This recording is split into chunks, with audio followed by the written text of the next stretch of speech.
O que eu preparei para a gente hoje aqui, o pastor Leonardo falou que vocês estavam indo numa linha de falar sobre amor e tudo mais, me deixou muito à vontade com essa questão da temática, mas o tema que eu preparei para a gente hoje, eu dei o título de Amor ou Medo, quem molda a sua alma.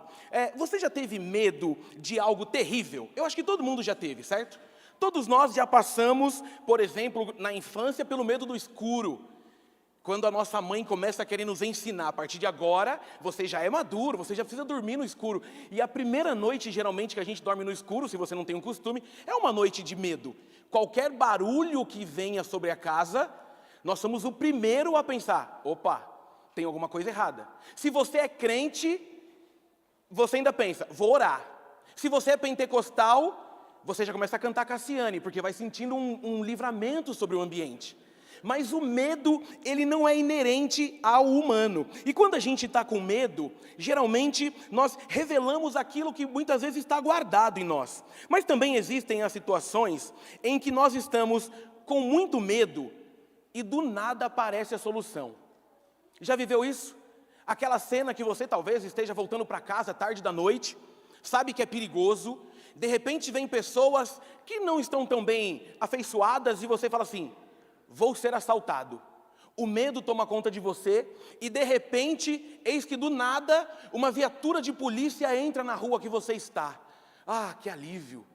Ou para nós que somos pais, que já tivemos a chance de aliviar o medo dos nossos filhos, no momento onde eles estão apavorados, de repente olham e percebem que a gente está perto. E como a gente gosta de se sentir herói de filho. Um medo que ele está sentindo talvez num ambiente público, talvez até na igreja de alguém maior, está tentando fazer algo por ele, e aí você chega e consegue dar o alívio. Pensando nisso, meus irmãos, o medo, ele sempre vai fazer parte da nossa história. O medo, ele não é opcional, o medo, ele não tem a ver, talvez, se você é mais corajoso ou menos corajoso, até os muito corajosos, eles passam por medo, só que hoje, eu quero falar sobre uma força que está para além do medo.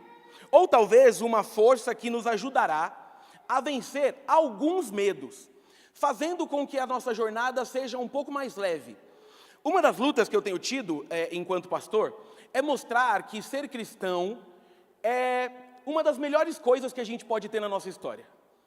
Tem gente que está tentando confundir cristianismo ou tentando medir cristianismo por posses, por bens materiais, mas existe sobre o cristianismo algo tão precioso que faz com que a gente tenha o que aqueles que não têm Jesus não tenham.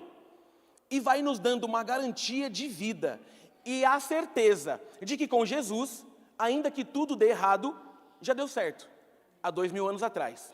Então, se você puder, por gentileza, abra sua Bíblia na epístola de 1 João, no capítulo 4. 1 João, capítulo 4.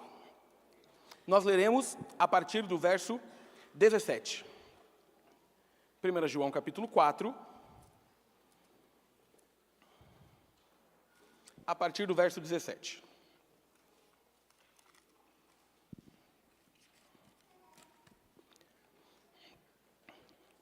Podemos? Se você achou, diga achei. Se você não achou, diga me ajude. Como não houve o me ajude. 1 João capítulo 4, do 17 ao 21, eu estou com a NVI que diz assim: dessa forma, o amor está aperfeiçoado entre nós, para que no dia do juízo tenhamos confiança. Porque nesse mundo somos como ele. No amor não há medo. Pelo contrário, o perfeito amor expulsa o medo, porque o medo supõe castigo. Aquele que tem medo não está aperfeiçoado no amor. Nós amamos, porque Ele nos amou primeiro. Se alguém afirmar, eu amo a Deus, mas odiar seu irmão, é mentiroso. Pois quem não ama seu irmão, a quem vê, não pode amar a Deus, a quem não vê. Ele nos deu este mandamento: quem ama a Deus, ame também o seu irmão. Amém, queridos?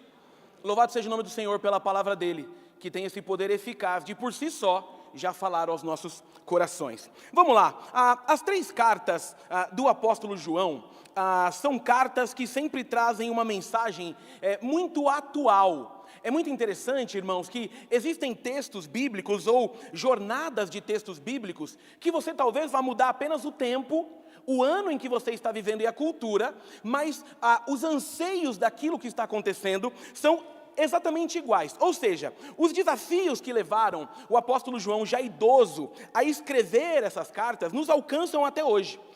O mundo mudou, a essência do mundo não muda, as situações podem ser novas, mas no fundo, os problemas continuam o mesmo. Ou seja, a variável de tempo não afetou aquilo que o mundo é e sempre foi. O Evangelho de João, ele foi escrito talvez numa conotação para que as pessoas crescem que Jesus era o Filho de Deus, para que crendo pudessem ter uma vida, e uma vida verdadeira em seu nome.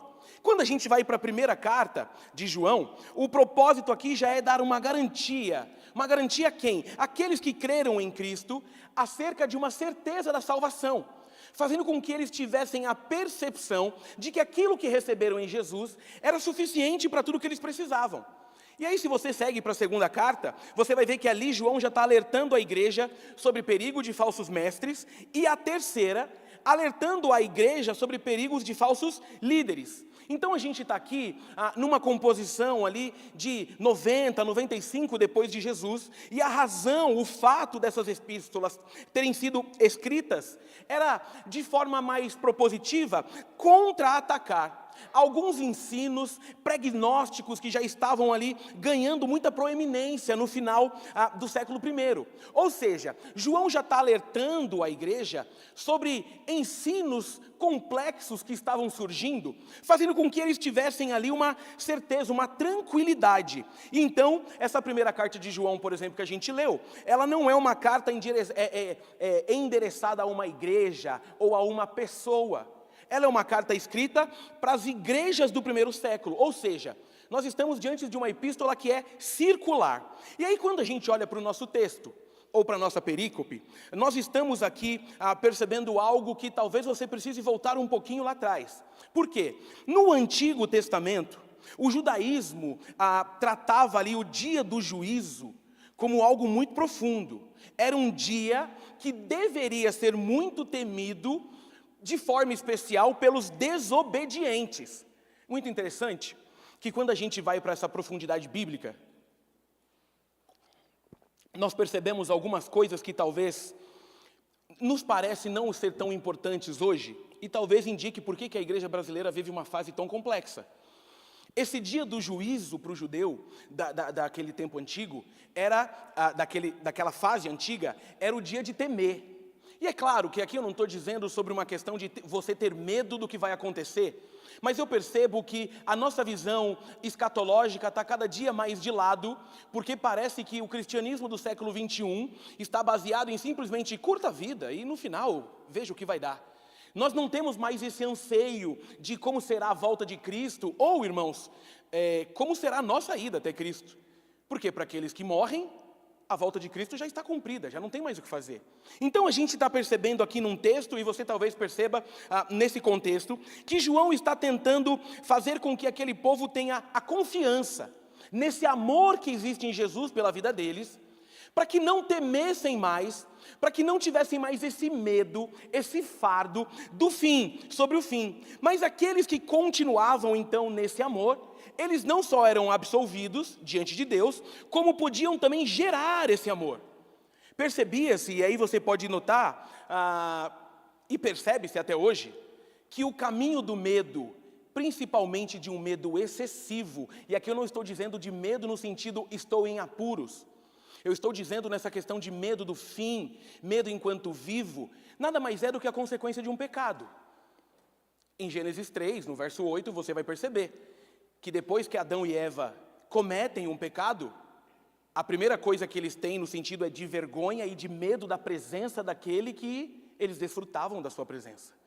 Ou seja, nós estamos então aqui num ambiente onde João está de forma intencional, tratando sobre aquilo que permeava aquele povo. Nesse tempo, muitos filósofos estoicos, eles diziam que não havia nada a temer.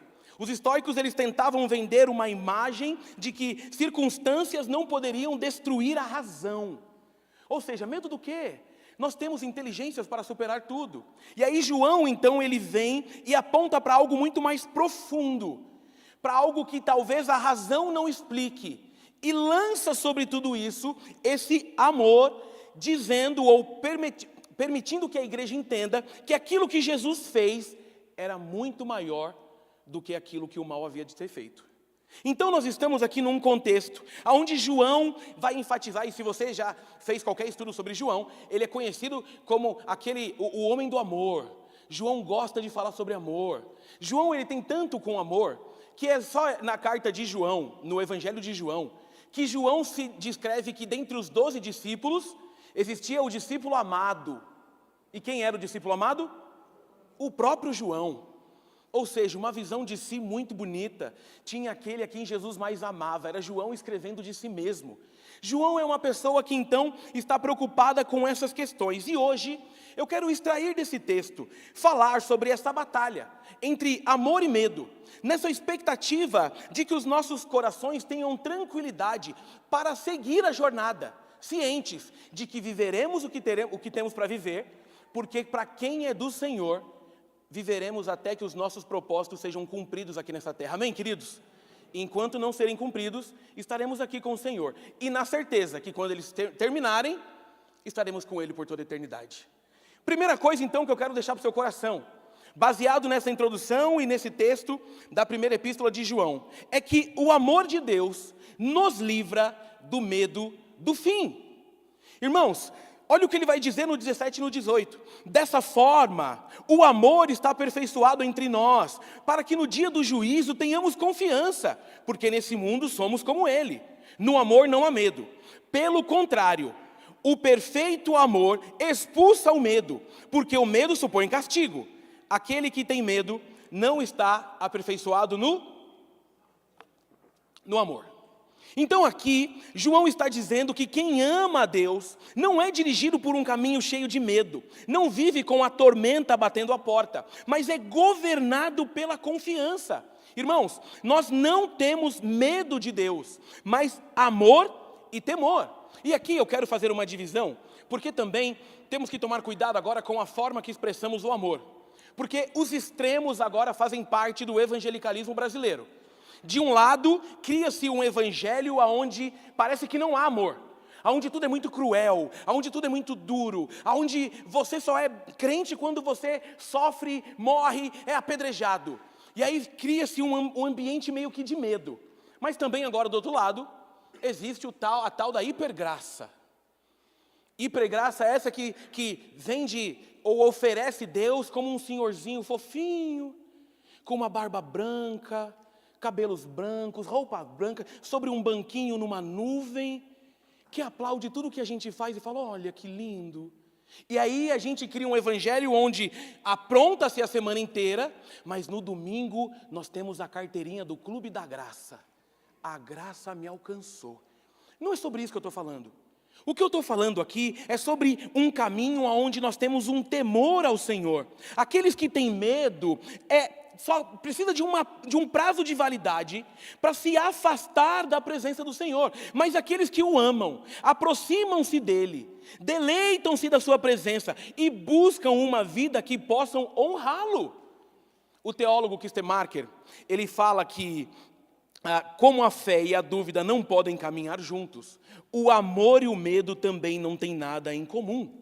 Ou seja, por causa de seu amor a Deus e da comunhão com Ele, o crente não tem medo do dia final. Amém, queridos?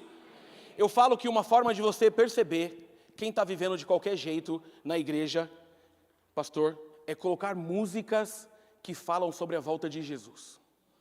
Quando a gente canta música escatológica, o olhar às vezes repara quem está com medo e quem está feliz. Lembra daquela que fica, como que é? Vem Jesus, Maranata, ora vem Senhor Jesus. Quando você canta isso, você canta animado? Ou você canta pensando assim, mas se vir agora, pode ser que... E aí tem gente que ainda tenta colocar, Jesus, ainda não casei. eu ainda não tenho filho, mas no fundo, é porque talvez ainda não esteja aperfeiçoado por esse amor, preocupado. Romanos 8,15 diz: pois vocês não receberam um espírito que os escravize para novamente temer, mas receberam um espírito que os adota como filhos, por meio do qual clamamos, Abba, Pai. Agora Deus, Ele é o nosso Pai. Quem aqui é pai sabe. Uma coisa é querer que os nossos filhos nos respeitem e nos honrem. Outra coisa é querer que os nossos filhos tenham medo de nós.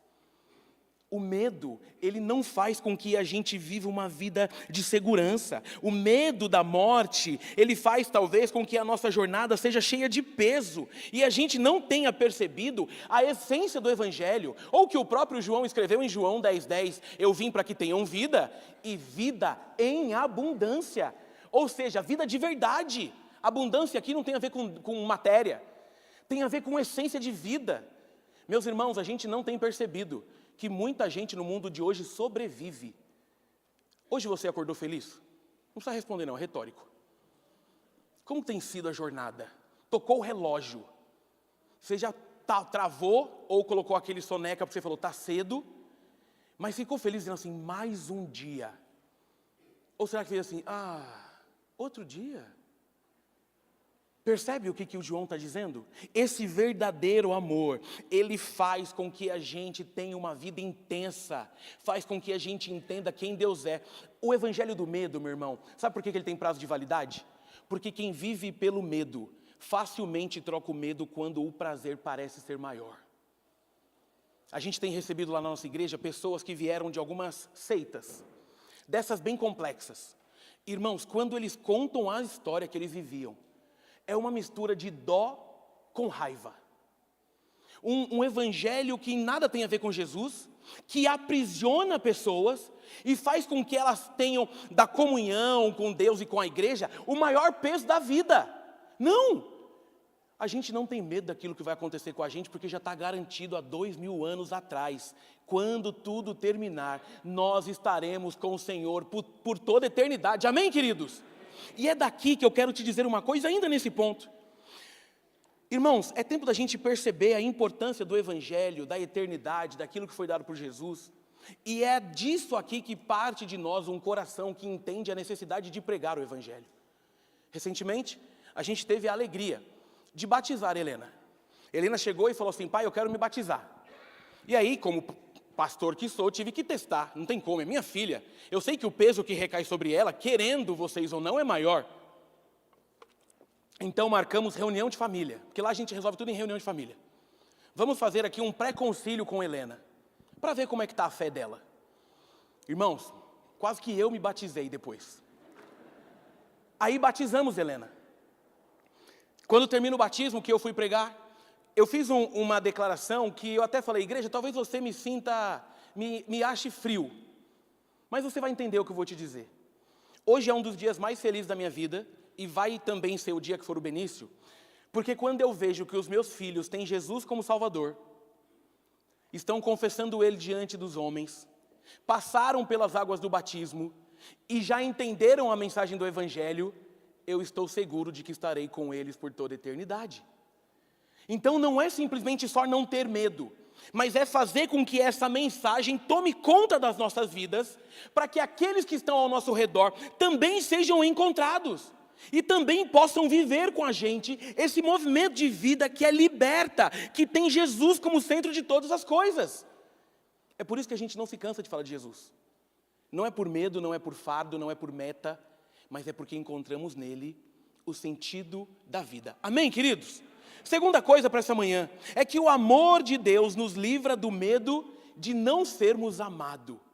Olha que coisa mais linda o verso 19. Nós amamos porque Ele nos amou primeiro. Não, nós não amamos o Senhor porque somos bons, porque somos fofinhos, porque somos bonitos. Não, nós amamos porque Ele primeiro nos amou. Ou seja, a ação de redenção da criação, ela parte do próprio Criador. Ela vem diretamente daquele que, sendo santo, sendo único, sendo maravilhoso, sendo tudo aquilo que você pode dizer, decidiu nos amar e mudar a nossa história. Ou seja, nós estamos aqui porque Ele nos encontrou, porque o amor dEle nos encontrou, porque Ele vem e muda tudo aquilo que nós somos. Ora, o texto mais famoso da Bíblia, João 3,16, vai nos lembrar, porque Deus amou o mundo de tal maneira, que deu o seu Filho unigênito, para que todo aquele que nele crê, não pereça, mas tenha vida eterna. Louvado seja o nome do Senhor. Então nós estamos diante de um texto também que vai nos lembrar de um amor que é profundo, e depois que somos atingidos por esse amor, nada mais nos tira dele.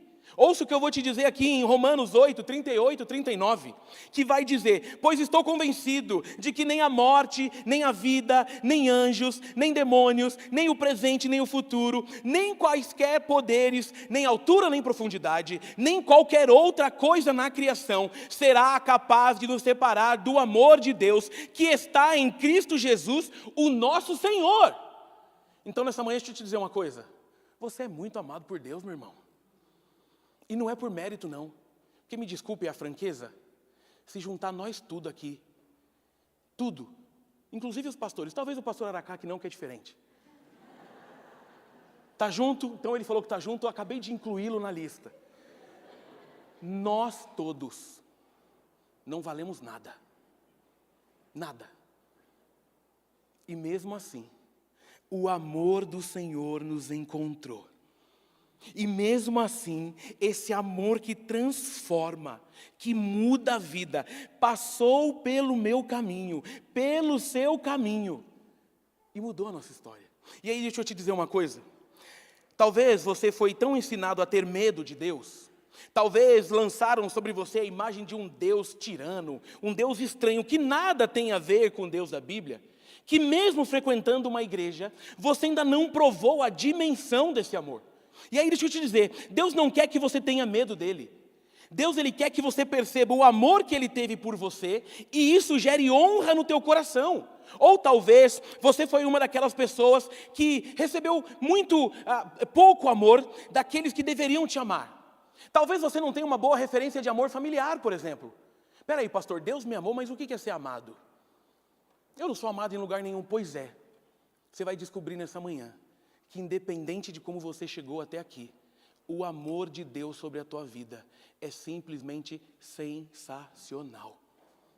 Olha que interessante, uma das piores doenças do século 21, as piores, são as doenças da mente e não mais do corpo. E por serem da mente, a gente não consegue fazer um raio-x, uma tomografia e ver o que está ali estampado.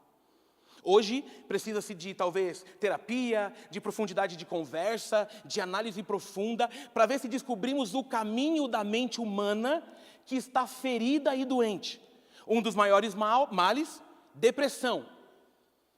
E aqui, eu não sei o que vocês pensam, vai com a visão do pastor Aracaque, mas eu acredito que crente pode sim ter depressão, e tenho para mim que Davi, por exemplo, sofreu alguns processos de depressão, o próprio Elias sofreu processo de depressão, mas o fato não é esse. O fato é que a depressão, a primeira coisa que ela vai gerar sobre o coração das pessoas é o senso de você não é nada, ninguém te ama, você não é importante para ninguém. Segunda coisa que ela vai fazer é fazer com que você se esconda, se reclua e fique ali pensando, a vida não tem sentido. É nesse momento que a gente vai começar a perceber o porquê que Deus frisa tanto sobre esse amor, porquê que João está falando desse amor, para que nós possamos perceber que nenhuma doença, seja física ou mental, é maior do que o amor de Deus sobre a minha e sobre a sua vida. E aí eu vou te dizer uma outra coisa, não importa o teu histórico, o amor de Deus faz tudo novo. Ah, pastor, você está falando que Deus me ama porque você não sabe o meu passado. Eu não estou preocupado com o teu passado, eu estou preocupado com o teu futuro, é para onde você vai. Ah, pastor, mas se eu te contar meu testemunho, meu irmão, testemunho só serve para glorificar Deus. Deus não está atrás de bonzinho, Deus está atrás de coração quebrantado. Lembra é coisa antiga, né? Eu estou ficando velho, os mais novos nem sabem. Eu era daqui ainda, quando lançaram o famoso tio Chico, que era um pastor que ele tinha um histórico que você falava assim, esse cara tem que ter 600 anos. Eu acho que, ninguém lembra, né? Então não vou contar não, para você não vá atrás na internet e conheça. Mas a gente já recebeu aqui. Eu lembro uma vez que o pastor Vieira, tá ali Davi, Pedro, que talvez lembrem, trouxe aqui um pastor que tinha um histórico bem complexo. E eu lembro desse dia, foi até numa quarta-feira. Sabe aqueles históricos assim de irmão que era ex-presidiário, ex-assassino, ex-traficante? É aquele irmão que ele está sentado do seu lado e o pastor fala assim, tá ele ali sentado, aí você olha para o lado e fala, eita, ele está aqui. Sabe? Que o pastor fala, agora fecha os olhos e vamos orar. Você fala, vou fechar nada? Vai que ele lembra da vida antiga aqui e queira pôr em prática. Ou é aquele irmão que veio do interior. Aí o pastor Aracá que chega aqui e fala, irmãos, e aproveitando, ele não tem com quem almoçar. Aí você pensa, eu acho que eu já tenho um compromisso para o almoço. Eu preciso te dizer uma coisa, Deus não vê como a gente vê. Independente do histórico, esse amor é tão profundo que com um único toque de Jesus, tudo se faz novo na tua vida. Jesus tem poder para curar a depressão mais profunda do teu ser. Ah, pastor, mas ser amado é muito complexo, eu concordo, mas o amor de Deus é o amor mais legítimo que existe. E nós somos alvos, então nós o amamos porque Ele nos amou primeiro. E a terceira e última coisa é que o amor nos livra do medo de amar. Olha que coisa mais linda, o 20 e o 21. Então ele vai falar sobre o medo do fim, ele vai dizer que você é amado, mas o cristianismo ele não é uma via de mão única. Ele vai dizer no 20 e 21, e se alguém afirmar, eu amo a Deus, mas odiar o seu irmão é mentiroso. Pois quem não ama seu irmão a quem vê, não pode amar a Deus a quem não vê. Ele nos deu este mandamento, quem ama a Deus, ame também o seu irmão. Ou seja, a partir de agora, nós vivemos aqui uma questão de João pegando pesado com os corações egoístas, com os corações vaidosos, com os corações que eram cheios de si. E meu irmão, se João está escrevendo para aquela igreja sobre a importância de que os irmãos se amem, é porque naquele tempo também já tinha irmãos que gostavam de criar conflitos. Ou seja, agora nós aprendemos através da fonte de amor, que é o amor de Jesus, o atributo comunicável de Deus, que é o amor, nós aprendemos que nele, nós também conseguimos amar ao outro. E olha que incrível o que o próprio Jesus diz sobre esse amor, quando é questionado por um perito na lei, sobre os mandamentos. Mateus 22, de 36 a 40. Jesus vai pegar todos os mandamentos e vai resumir. Ame ao Senhor teu Deus, todo o teu coração, toda a tua alma, toda a tua força. O segundo, semelhante ao primeiro, que na verdade quando ele fala o segundo, a gente tem 3. Ama o teu próximo como a ti mesmo. Ou seja, é por isso que nós precisamos voltar a entender a essência da comunhão. Porque por vezes, deixa eu te dizer uma coisa, por que é importante você perceber esse amor, aquilo que Deus tem sobre nós? Porque por vezes você vai ser a expressão do amor de Deus na vida das pessoas. Meu irmão, aprender a amar é simplesmente necessário para quem faz parte da igreja. Tem muita gente que vai passar dos portões desse lugar, da rua Major Otaviano 363, que não entende esse amor. E talvez quando você fale sobre o amor de Deus, ele fale assim, não, isso não existe. Mas é a tua forma de cuidar de gente, que por muitas vezes expressa esse amor maravilhoso. No cristianismo, tudo que nós recebemos não pode terminar em nós. Se Deus te deu alguma coisa, é porque precisa reverberar sobre aqueles que estão ao seu redor. Deus não te amou muito para que você se sinta simplesmente muito amado ou filho preferido. Ele te amou muito para que você também transborde amor. E aí talvez você esteja ouvindo e dizendo assim, ah pastor, mas as pessoas são muito complicadas. Concordo, você também. Nós somos complicados. Irmãos, eu amo, e o amo aqui é no tom da ironia máxima, pessoas que chegam e dizem, ah não, eu não vou mais frequentar a igreja porque só tem hipócrita. Nossa, anjão, gente, chegou o próprio Jesus que não vai andar com os hipócritas. Olha para quem está dizendo isso e diga assim, meu irmão, sempre cabe mais um hipócrita, pode vir, a gente aguenta você. Isso aqui não é lugar de gente perfeita, isso aqui é lugar de gente que está sendo transformada, renovada pelo Evangelho de Jesus, pelo amor de Jesus, e agora esse amor reverbera de nós para transformar aqueles que também estão chegando. Por isso que não pode mais ser opcional. Deus, Ele vai então nos ensinar, João vai nos ensinar, que aquilo que nós temos é para que outros sejam alcançados. Discipulado, esse é o tema da nossa igreja lá no ano que vem. E eu quero tratar de discipulado por quê? Porque por muito tempo a gente aprendeu o discipulado errado. Na minha visão, a gente aprendeu o discipulado como uma sala da EBD. Não que não possa ter uma matéria, mas discipulado tem a ver com caminhar com gente.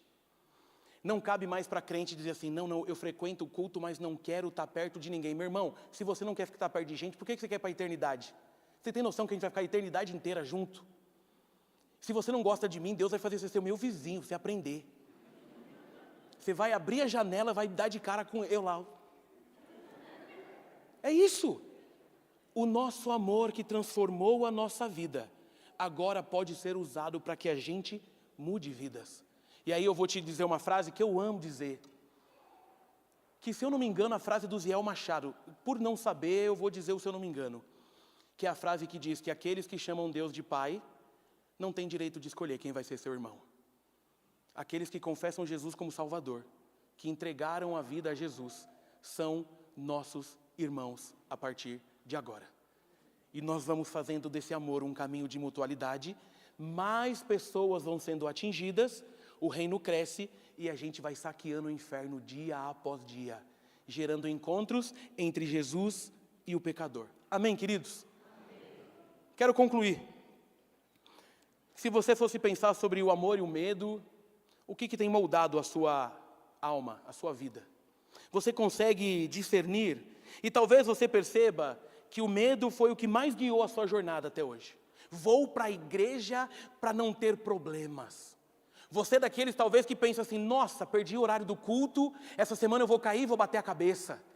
Essa semana eu vou perder o emprego, como se Deus fosse um velho birrento e você não viveu a essência do evangelho de vir para a igreja com a alegria de ser igreja. Talvez você tenha percebido que quando a doença vem, quando a má notícia chega, além do medo de perder aquilo que você tem aqui, que esse é normal, vem o medo de, mas e agora, e se eu morrer? Para onde eu vou? O que será da minha jornada? A minha vinda aqui essa manhã, a minha oração, é para que não haja trauma, é para que não haja dor, é para que não haja medo excessivo, mas que haja um amor de Deus sobre a tua vida nessa manhã. Independente de por onde você passou, por onde você andou.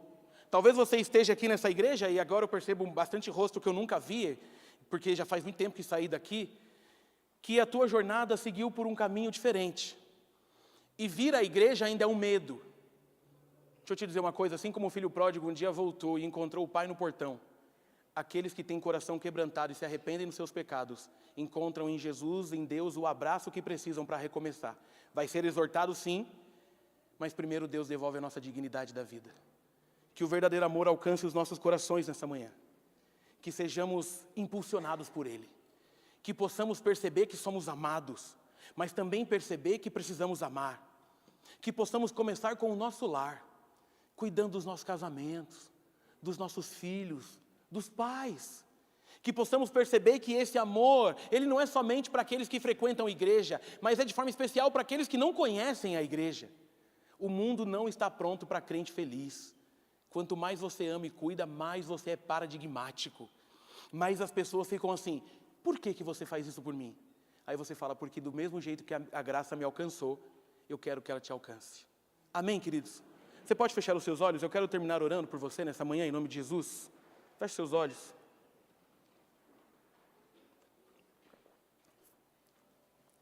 Antes de orar, eu quero que você aí com os olhos fechados possa pensar. Como tem sido a sua jornada até aqui? Eu não vim aqui trazer uma pregação de acusação, Deus me livre. O que eu orei para gerar nessa manhã é a tentativa de gerar um bálsamo sobre o seu coração. Uma lembrança sobre esse evangelho verdadeiro que cura, que liberta. O evangelho que gera dignidade. Eu não vim aqui para falar mal de quem está fora. Eu não vim aqui para falar de... Não, porque eu nem sabia quem ia estar aqui. Eu vim aqui para te lembrar nessa manhã que existe um amor tão perfeito. Amor esse que foi caracterizado com a entrega. Amor esse que mostrou o quanto a gente tinha jeito e valor ainda, porque o próprio Filho de Deus se entregou por nós. eu vim aqui para te lembrar que tem muita gente tentando mudar as faces desse amor. E alguns fazendo isso em nome do próprio Jesus, ainda que nada tenham com Ele. Pessoas que estão tentando dificultar a jornada, gerar peso sobre a caminhada, tirando de nós o privilégio da vida, fazendo com que a gente sobreviva. Tem gente tentando fazer do peso desse evangelicalismo brasileiro algo tão religioso que pouca essência tem. Tem gente fazendo de igreja ringues e disputas, porque o amar ao outro é desde que ele faça aquilo que eu quero. É tempo de renovar o nosso amor por Deus, lembrar do amor dele por nós e do nosso amor pelo próximo. É tempo de gerar aquilo que foi gerado em nós. E a frase que acompanha meu ministério nessa jornada que tenho trilhado é de que Jesus não se cansa dos nossos recomeços. Independente de onde você passou, por onde você esteve, ou até você estava aqui o tempo todo, mas percebendo que o que guiava você até esse lugar era o medo do fim, o medo do encontro. E eu quero te lembrar nessa manhã que se o seu coração está em Jesus, o encontro com Ele vai ser uma das coisas mais lindas que a gente vai viver. Vai ser aquele abraço onde a gente vai ouvir: agora não tem mais choro, não tem mais dor, não tem mais saudade, não tem mais tristeza, e a gente vai viver com Ele por toda a eternidade. Portanto, pastor, está muito difícil manter a fé, a vida é difícil. Sim, é porque a gente não chegou em casa ainda. Siga firme, a gente vai chegar. E aí, enquanto você está com os olhos fechados, eu quero orar por você. Feche seus olhos. Mas se você está precisando nessa manhã, sei lá, potencializar a fé, você foi relembrado do amor, está percebendo que você não se sentia amado, mas nessa manhã você está sendo lembrado pela palavra de Deus que você é amado, ou está percebendo que você precisa voltar a amar o próximo, sem escolher quem é o próximo, mas ser um representante do amor de Deus. Talvez você chegou aqui cheio de medo, e dentre eles o medo do fim. Que Jesus encontre o seu coração e gere sobre você a certeza de que com Ele já está tudo resolvido e garantido. Não é sobre o que dizem sobre você, não é sobre por onde você passou, mas é sobre o quanto você o ama e o quanto você o confessou de verdade. Se você estiver fazendo essa oração de: Senhor, potencializa a minha fé, meu amor, a minha entrega, ou diminui os meus medos e faça eu viver. Se você está vivendo por alguma crise, seja ela de, sei lá, depressão, de tristeza, de saudade, e está precisando que esse amor se fortaleça sobre você nessa manhã, de olho fechado mesmo, só dá um sinalzinho com a sua mão aí que eu quero orar por você nessa manhã. Tem alguém nessa manhã? Amém, pode abaixar, já vi, pode abaixar, pode abaixar, pode abaixar, amém, pode abaixar, amém, amém, pode abaixar, louvado seja o nome do Senhor, amém. Obrigado, Jesus, pela Tua palavra, obrigado por tudo que o Senhor representa na nossa jornada. Nós estávamos no lamaçal do pecado, sem ter para onde ir, sem ter o que fazer, e o Teu amor nos encontrou, nos limpou, nos deu dignidade, vida, e agora nós estamos aqui representando o Teu nome, na certeza de que mais irmãos se achegarão, na certeza de que por mais difícil que esteja, um dia o Senhor voltará e resgatará a Tua igreja. O dia onde nós estaremos no lugar que não teremos mais a dor. Mas nos ajude, potencialize a nossa fé, a viver, a estarmos prontos e unidos, para que o Seu nome seja cada dia mais conhecido nesse lugar que carece tanto.